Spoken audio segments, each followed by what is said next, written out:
In this tip of the day, let's take a look at creating text on the face of a part within OneCNC. Now this has many applications in that the final part may have a text decal or a text stamp on one of the faces, and maybe you'd like to see that within OneCNC. Well, it's very simple. Let's say we want to create some text on this face right here. Let's quickly create a construction plane on the face by coming down here, selecting our construction plane tools, and from there we want to select the third option from the left. That allows me to take my cursor and left click on the face in which I'd like to create the text. Now, just like a decal, you don't want the text to be at the same level of the face. You want that decal to be up just a little bit. So I'm going to use the drag tool here, right here, and I'm going to drag that construction plane up. How about something like 3 thousandths? We'll click OK. And we'll click close. All right, so what that's done, we've created a construction plane that's planar to this face, and it's up off the face by 3 thousandths. Let's change our view so we're perpendicular to that construction plane. Hit the space bar and simply select plane. Very, very easy.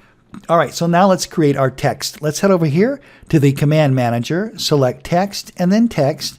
In this example, my text is going to be simple. I'm just going to create #01 as the text. For our font attributes, let's click on font attributes. I'm going to use TrueType fonts, and I'm going to change this to, let's use Arial there. That looks good. I'm going to use bold, and I'm going to change the height of the text to 400 thousandths. Very simple. We'll click OK. OK. I'm going to take my cursor, and I'm just going to left click just like that. Very good. Now, because that text is floating up above that face, no matter how I rotate that geometry, you're always going to see it.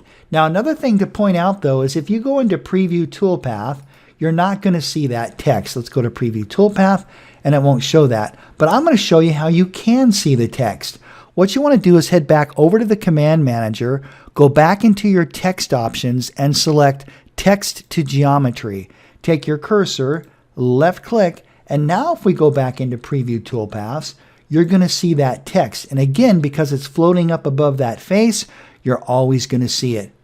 All right, let's take it one step further. I'm going to do this as quick as I can here. Let's go back to the Command Manager. Let's go into our Surface Tools.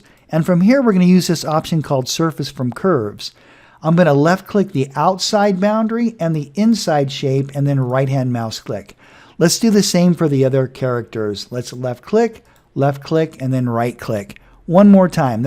We just have one boundary here. We're going to left click and right click. And now we've actually filled our text in. So when we go back into Preview Toolpath, same thing. You're going to see that nice text on that face. Very, very neat. All right, that's it for this tip of the day. Thank you so much for watching, and I look forward to seeing you in the next video.